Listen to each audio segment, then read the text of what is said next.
My wife slid divorce papers across the dinner table right between the salt shaker and the casserole I just cooked, and then told me she still expected $3,000 in her account every single month. She didn't stop chewing. That's the part one keep coming back to. The fork went up, the fork came down, chicken and rice. The casserole I'd pulled out of the oven 40 minutes earlier, the one she used to say was the only thing I made. Right. She ate it like nothing was happening, like she hadn't just said 11 years on fire between the salt shaker and a serving spoon. The envelope was thick manila, already opened, already tapped. She'd had it for a while. There's a sticky note on the last page, she said, not looking up. Just sign where it says. I flipped to the back. There it was, a yellow square. Sign here, and under the words in blue, pen a smiley face, 2 dots and a curve. She had drawn a smiley face on the page that ended my marriage. I looked at her. She was scrolling her phone now, thumb moving slow, the blue light on her chin. I need a better man, she said. You're not it. I've thought about this for a long time. She set the phone down and finally met my eyes, and her face was calm, not cruel. Calm. That was worse. I'm telling you. Now, so it's not a surprise. I didn't say anything. My hands were flat on the table. I remember the laminate was cool under my palms. Then she said the thing that froze them. I'll still need the 3,000 on the first, same as always. I want to be clear about something. I'm not telling this to make you angry on my behalf. I've had time. I've sat with it. I can tell it straight now, but I need you to understand the casserole, the smiley face, the chewing, because those 3 things are the whole marriage in miniature, and I didn't see it until that night. My name is Marcus. I was 41 years old. My wife was Renee, 38. We'd been married 11 years that October. Together for 14. I was a radiology tech at a hospital 20 minutes from our house in Glendale. I'd been doing it since I was 23. 5 a.m. alarms, 12-hour shifts, sometimes 13 if the night guy called out. I made $78,000 a year, and I knew that number to the dollar because I was the one who tracked it. Renee had a job when we met, insurance claims processing, decent money, good benefits. She was sharp at it. She could read a policy faster than anyone in her office. I used to be proud of that. 2 years into the marriage, she came home one Tuesday and told me she'd quit, not asked quit. She said the job was draining her energy. She said she needed to find herself. I said, okay, that's the first okay. There were a lot of okays. I want to own that. This is not a story about a monster and a saint. I built the road she walked down. I just didn't notice I was paving it. So she set out to find herself. What she found was brunch. She found a wine club that met every other Thursday, $40 a head, and she went to every one. She found a photography course that cost $800. Exactly 0 photographs that I ever saw. She found a friend named Claudette, who never seemed to work either, and the 2 of them found 100 restaurants between them. And I said okay to all of it, okay to the separate checking account, because she said combining everything made her feel surveilled. Okay to redecorating the guest room, which she did 3 times in 4 years. Twice with the same paint color in 2 different brands.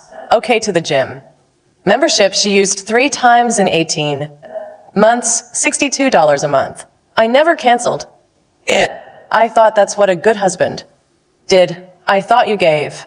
I thought love was measured in how much weight you could carry without complaining. My Father carried my mother that way until the day he died, and she was good to him, and I assumed that was the deal. You carry, they're good to you. I held up my end. I just didn't check whether anyone was holding up the other. Here's the part that reads different now. About. For years in, my mother got sick. Pancreatic. It moved fast. I drove out to Bakersfield every weekend for 3 months to sit with her, and I asked Renee to come once, just once. Her own mother-in-law dying. She came for an hour on the second Saturday, checked her phone the whole time, and said the smell of the hospital gave her headaches. She never came back. When my mother died, that March, Renee skipped the funeral. Lunch because she'd booked a spa day she couldn't move. I told myself she dealt with grief differently. I told myself everyone copes their own way. I made excuses for her the way you'd make excuses for a child. I was so good at it that I convinced myself that was the foreshadowing. I just didn't read it as a warning. I read it as a quirk. The house. I should tell you about the house. I bought it in 2009 before we ever married. 3 bedrooms, a real backyard, a lemon tree the previous owner planted. I put down $41,000 of my own money I'd saved since I was 19, eating ramen and driving a Civic with a cracked windshield. The deed had my name on it, and only my name. Both cars were in my name. Every account that mattered was in my name, except the separate one I funded for her every month. I funded that one with $3,000 on the first of every month for 9 years. I told her I needed time to read the papers. She shrugged, picked up her plate, carried it to the couch, and turned on one of the 6 streaming services I paid for. The casserole dish she left on the table for me to put away.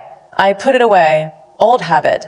I scraped her plate and loaded the dishwasher and wiped the counter, and the whole time my hands were doing it, my brain was somewhere very far away and very cold. That night, I went out to the garage and called my brother. Niles is 3 years older than me. He'd been through a divorce of his own in 2017, an ugly one. His ex took him for a chunk he never fully recovered. If anyone knew what to expect, it was him. I told him everything. The envelope, the tabs, the sticky note, the smiley face, the chewing, the 3,000 on the first, same as always. Niles was quiet for a long time. I could hear his TV in the background. Then I heard him mute it. Let me ask you one thing, he said. Is your name on everything? What do you mean? The house, the cars, the accounts. Is it your name? Is it premarital? The house I bought before we got married with my own money. The cars are mine. The accounts are mine. He let out a breath. Marcus, do you have the records? The down payment, the deposits into her account, receipts, statements. Do you keep that stuff? I keep everything. I have a filing cabinet in the garage with 11 years of statements in it, organized by year in folders I labeled myself. I have the closing documents from 2009. I have the wire receipt for the $41,000. I have every one of those $3,000 transfers, 108 of them, sitting in a folder marked R. Monthly. I told him that. Then call a lawyer in the morning, he said, before you sign anything, before you say another word to her. Promise me. I promised him. I didn't sleep. I lay next to her, and she slept like the dead, like she always did, and I stared at the ceiling and ran a number in my head that I'd never let myself run before. I'll get to it. It's worse than you think. In the morning, I called a divorce attorney. Her name was Patricia Okafor. She'd been doing family law for 26 years, and she had a voice like a closed door. I sat in her office on a Thursday afternoon and laid out my folders on her desk, and she went through them slowly. And when she finished, she took off her reading glasses and looked at me. Tell me what your wife is asking for. I told her the $3,000 a month indefinite, the house transferred to her name, one of the cars, half of the accounts. Patricia nodded, like none of it surprised her. Does she work? No, she quit 9 years ago. Why? She said the job drained her energy. Is she disabled? Any medical reason she can't work? No, she's healthy. Education, bachelor's degree. She worked in insurance for years. She was good at it. Patricia put her glasses back on and made a note.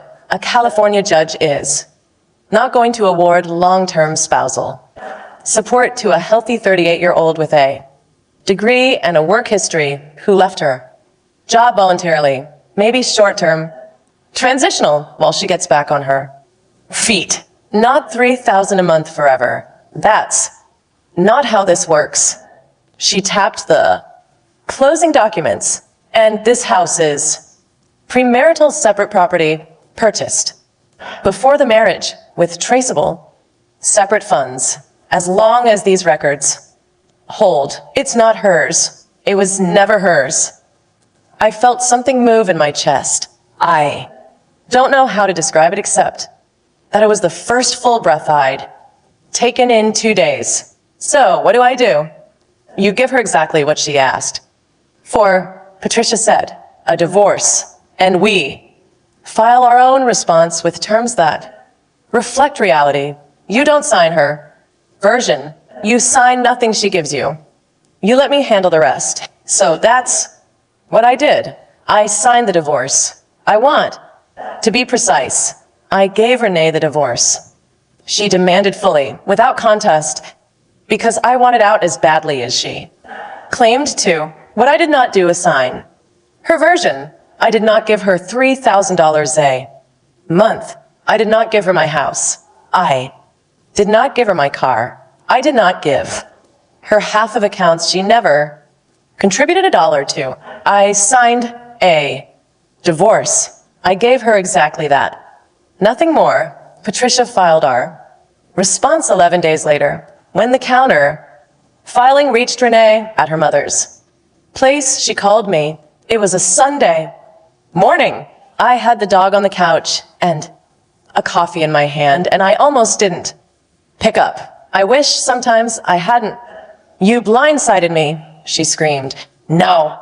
Hello, just that. I held the phone away from my ear. The woman who slid divorce papers between the salt and the casserole, who drew a smiley face on the last page, was telling me I had blindsided her. My version had the support, she said, the house, the car. This has none of it. This is nothing. You're trying to leave me with nothing. You asked for a divorce, I said. You're getting a divorce. That's not what I meant, and you know it. You never asked for the terms to be yours. You assumed them. There's a difference. 11 years entitles me to something, Marcus. It entitles you to a divorce. You have one. This isn't over. My attorney will handle everything else, I said. Don't call me about it again. I hung up. The dog looked at me. I scratched his ears. My hand was steady, which surprised me. That's when Renee went to work. Not at a job on a story. She called everyone. I mean everyone. Who we date. Never met, but who somehow had my number. Within a week, the neighbors on both sides, my coworker Devin's wife, who Renee knew exactly well enough to weaponize, her wine club, her brunch table, Claudette, of course, first and loudest. The story was this. Marcus had turned cold. Marcus had turned controlling. Marcus was punishing her for having the courage to want a different life. Marcus, who'd seemed so Quiet and steady all these years had a streak in him, and now it was out, and poor Renee was the one paying for it. The text started 2 days later. They didn't ask how I was. They asked why I wouldn't just let her have the house. Why I do this to her. One of them, from a neighbor I'd shoveled snow for, asked if it was true I was trying to leave her with nothing after she gave you the best years of her life, the best years of her life. That text standing in my kitchen, and I almost laughed. The best years of her life were spent at a brunch table I funded, in restaurants I'd never been to, in a wine club I'd never attended, taking a photography course that produced no photographs. The best years of her life cost me $3,000 a month, and the best years of mine, then her mother, called Diane. We'd always gotten along, or I thought we had. Renee is devastated, Diane said. She can't get out of bed. You're throwing away a woman who gave you everything, Marcus. Everything. What did she give me, Diane? Specifically, I'd like a specific example. There was a pause. Companionship, she said. I have a dog. For that, I said, the dog doesn't work either, but the dog's happy to see me. When I get home, the dog came to my mother's funeral in a manner of speaking. Diane hung up on me. Then Claudette called, the one at every brunch, the one whose meals I'd paid for transitively for 9 years. You're making a huge mistake, Claudette said. Renee has options, you know. There are men interested in her, successful men. You should think about that. She said it like a threat, like the idea of another man taking Renee off my hands was supposed to frighten me into writing checks. They can have her, I said. I genuinely hope they do. I hope they've got deep pockets, though. She runs about $36,000 a year before food. Claudette hung up, too. They all hung up. It became a thing they did. I started running the number for real after that. The one I'd flinched away from in the dark. I went to the garage one night with the folders and a calculator, and I added it all up. 11 years. The monthly deposits $3,000 by 108. That alone was $324,000. The cards. The car I'd bought in 2018. $31,000. The classes. The wine club. The redecorating. The vacations I funded. And half of which I couldn't even attend because I couldn't take the time off.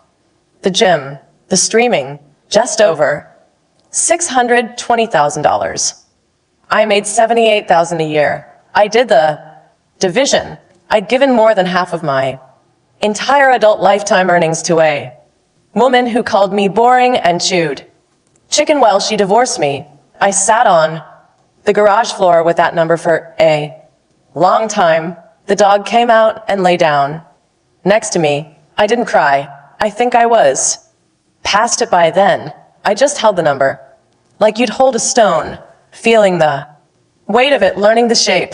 The court date was set for a Wednesday in late January. Patricia told me it would likely be brief. The law was clear. The records were clean. The house was premarital. The support claim was weak. She told me to wear a jacket, to keep my face neutral, and to say nothing unless she or the judge spoke to me directly. It'll be over fast, she said. There's nothing here for them to stand on. She was right about most of it. She was wrong about the fast. We walked into the courthouse that morning, a gray building off the 134, and Renee was already there. With her attorney, a younger man in a sharp suit who looked like he charged by the syllable. Renee wore black like a funeral, and her mother sat behind her, and Claudette sat next to Diane. They had brought an audience. The proceeding started ordinary. Patricia laid out the premarital property, the separate funds, the traceable down payment, the 11 years of documented deposits. She was calm and surgical. Renee's attorney objected here, and their weekly and the judge, a tired-looking woman named Hernandez, moved things along. Then Renee's attorney stood up to make their case for support, and he said something I never saw coming, something Renee had never once said to me in 14 years. He said that Renee had been unable to work for the duration of the marriage because of a documented chronic health condition, that she had sacrificed her career not for brunch, not for leisure, but because she was managing an illness that made full-time employment impossible, that she was, in the eyes of the law, a dependent spouse with a genuine medical barrier to self-support, and that $3,000 a month was not a luxury, but a necessity tied to her care. He had a folder of his own. He slid it forward. I felt the floor tilt. I leaned over to Patricia and whispered, "She's not sick. She's never been sick. There's nothing wrong with her." Patricia held up one finger. "Wait." She asked to see the medical documentation. The judge ordered. It produced. Renee's attorney handed over the folder, and Patricia read it at the table, slowly, page by page, and I watched her face, and her face did not change at all, which I would learn was the most dangerous thing Patricia's face ever did. Here is what the folder contained: a letter from a doctor in Pasadena dated 3 weeks earlier, stating that Renee suffered from a chronic fatigue condition that had impaired her capacity to work since 2016, and a second letter, older, from 2016, that appeared to be the original diagnosis. That second letter was the one Renee never should have included, because that's where she overreached. That's where the whole thing came apart by her own hand. Patricia asked the court for a brief recess to review the records. The judge granted 20 minutes. We went out into the hallway, and Patricia pulled out her phone, and she pulled up something on it, and she looked at me. "Marcus, the 2016 letter, the diagnosis. Date, it's the same week you told me your mother died. You said you were in Bakersfield every weekend for 3 months. That spring, I was." Renee's letter says she was diagnosed that exact week, after a hospital workup here in Glendale. Multiple appointments. Were you with her for any of them? No, I was with my mother. She was dying. Renee never mentioned a single appointment. She told me the hospital smell gave her headaches. She came once. Patricia almost smiled. She built a medical history during the one stretch of the marriage where you have an airtight, documented grief-shaped reason for not being able to verify any of it. She thought you'd never check. She thought there was no record on your side. She held up her phone. "But you keep everything. You sent me your calendars, your work badge logs from the hospital, your mother's hospice records with your name as the contact.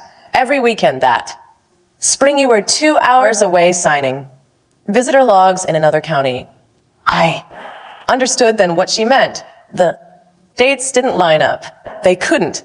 The story Renee had built required a version of those 3 months where I was home, oblivious while she quietly suffered. Wasn't home, I was in Bakersfield, and I had the logs to prove it, and so did the hospice, and so did my employer, and the timeline she'd invented to make herself a victim ran straight through the realest grief of my life. The one thing she'd skipped, the one thing she couldn't be bothered to show up for. She turned it into her alibi. We went back in. Patricia stood and asked the doctor's office to be contacted to verify when the records were created.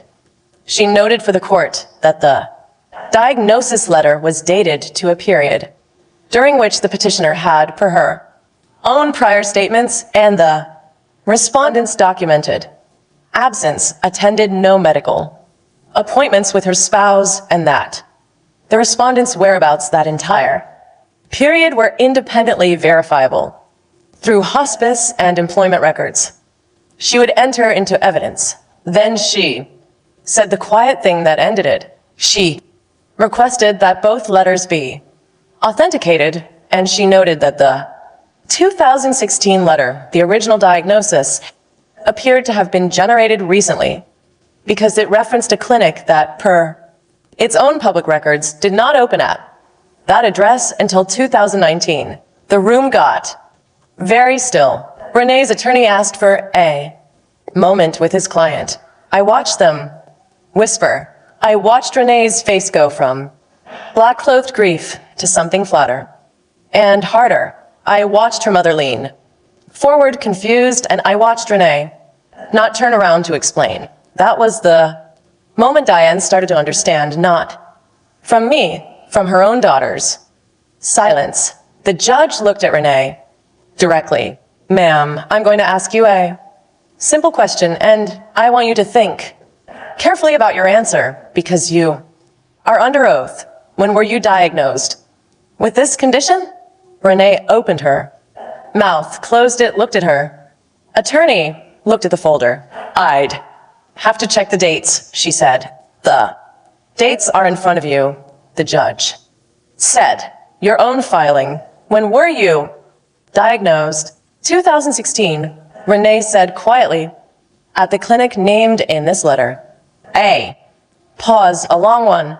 I don't remember the exact building. The building in this letter did not exist in 2016, the judge said. Counsel, I'm going to need this documentation authenticated before I consider it for any purpose, and I'll remind your client of the seriousness of submitting fabricated medical evidence to this court.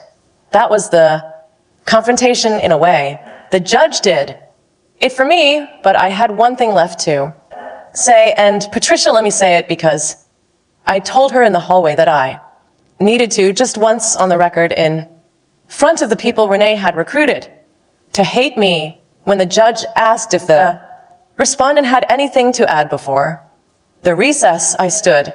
I just want to say one thing.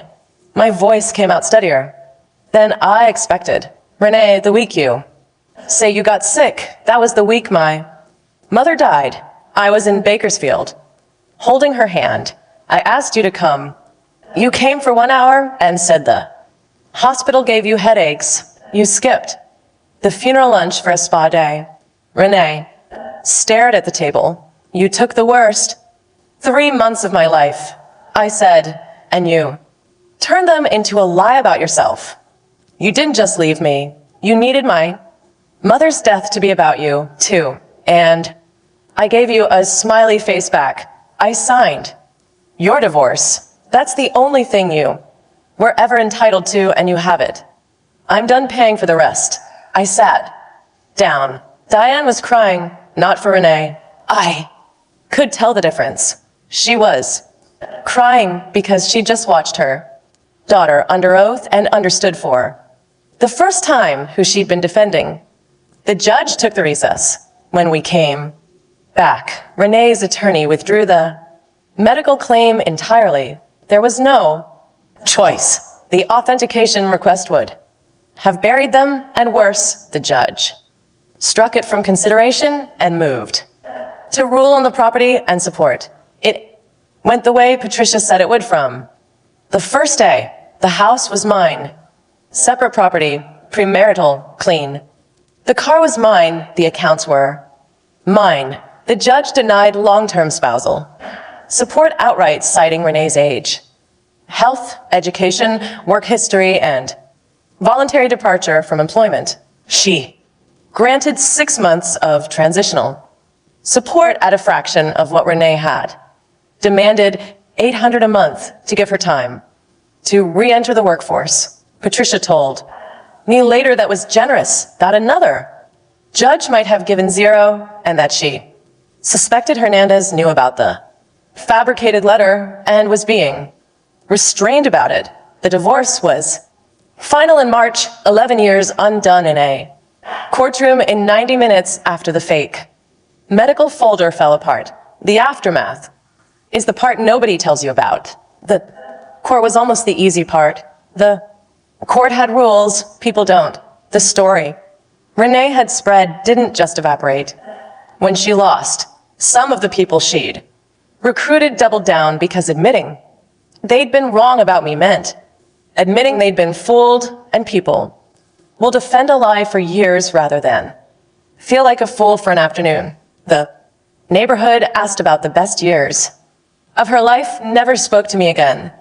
Devin's wife stopped inviting us. Well, me to anything, a whole layer of my social life, which had really been Renee's social life that I paid the cover charge for, just peeled off and was gone. But the surprising thing was, who stayed or who showed up. Diane called me a week after the divorce was final. I almost didn't pick up. When I did, she was quiet for a moment, and then she said, "I owe you an apology, Marcus. I didn't know about the letter about your mother, about a lot of it." She paused. I knew Renee could be selfish. I didn't know she could do that. I'm her mother, and I didn't see it, and you saw it for 11 years, and you carried it, and I called you cold. I didn't know what to say. I said it was okay, which wasn't quite true, but it was the kind thing. "It's not okay," Diane said, "but thank you for saying so." We talked for a few more minutes. She still calls every couple of months. She asks about the dog. I think she's grieving a daughter who never existed, the way I grieved a wife who never did. We're strange company for each other, but it's real, which is more than the marriage was. Niles drove down from Sacramento the weekend after court and stayed 3 days. We didn't talk about Renee much. We watched baseball and fixed the back fence, and he made fun of my cooking. And on the last night he said, "You did good, little brother. You didn't get mean. You just got accurate." I've thought about that a lot. Accurate. I like that better than revenge. Claudette made one last move. About 2 months out, she sent me a long message. It started apologetic, said maybe she'd misjudged the situation, said she felt terrible. And then 3 paragraphs in, it turned out the real reason she was writing was that Renee was behind on rent at the apartment she'd moved into, and Claudette had co-signed, and was I willing to do the decent thing and help? Given everything Renee had been through,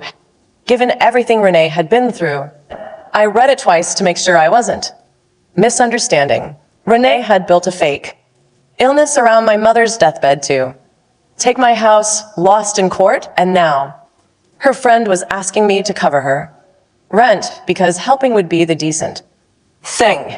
I wrote back 2 sentences. Renee is healthy, employable, and 40 years old. I wish her the best from a distance. I never heard from Claudette again. There were logistics to the unglamorous machinery of unwinding a life. The 6 streaming services I canceled 5. The gym I finally canceled. There were tax complications from the years I deposited money into her account, which my accountant spent a frustrating month sorting out. There was the lemon tree in the backyard, which Renee had wanted removed in 2019 because it dropped fruit on the patio, and which I'd quietly never removed, and which that first spring after the divorce produced more lemons than it ever had. I made lemonade like an idiot. I gave bags of them to the neighbors who still talked to me. It felt like the tree had been waiting me out, and there was the grief. I have to be honest about the grief, or this isn't a true story. I missed her, not the real her, the one I thought I married. There's a version of Renee I invented over 14 years, a woman who was tired and finding herself and would come back around eventually, who would one day wake up and see everything I carried and say thank you. I loved that woman. I waited for her. The hardest part of all of it wasn't the money or the court or the lies. It was finally understanding that the woman I loved had never been in the house. I'd been married to a hope.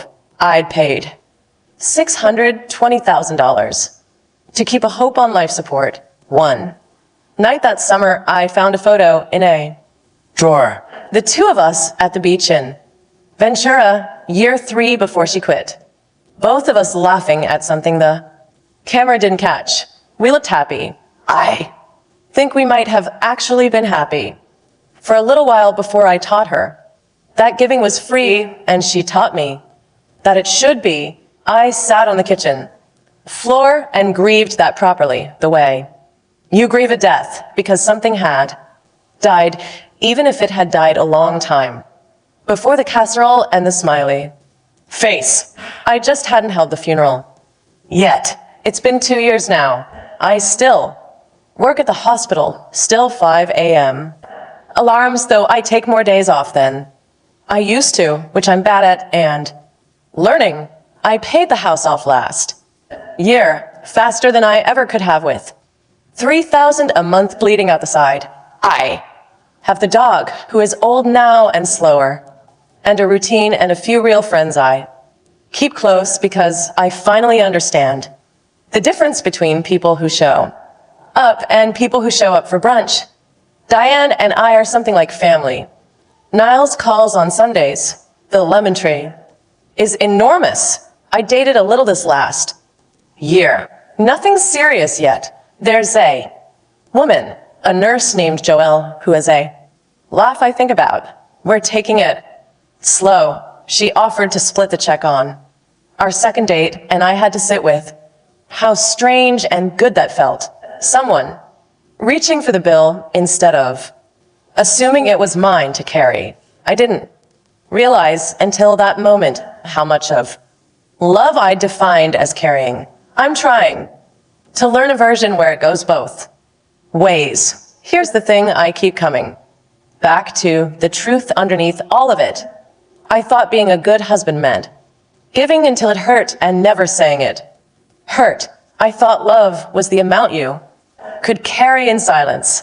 And there's a kind of person who finds someone like that, who sees a man who will carry everything without asking why, and they don't fall in love with him. They unpack their whole life onto his back and call it a marriage.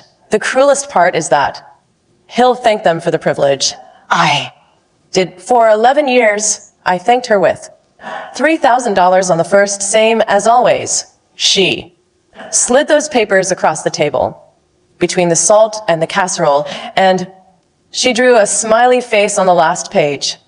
And she told me she still needed the $3,000, and she was right that I'd been giving it without question for a decade. She was wrong that I always would. I gave her exactly what she asked for in the end, a divorce, just the one thing. It turned out to be the only honest thing I'd handed her in years. She wanted $3,000 a month. What she got was the truth, free of charge, and the truth is the one bill I'll never regret. Pang.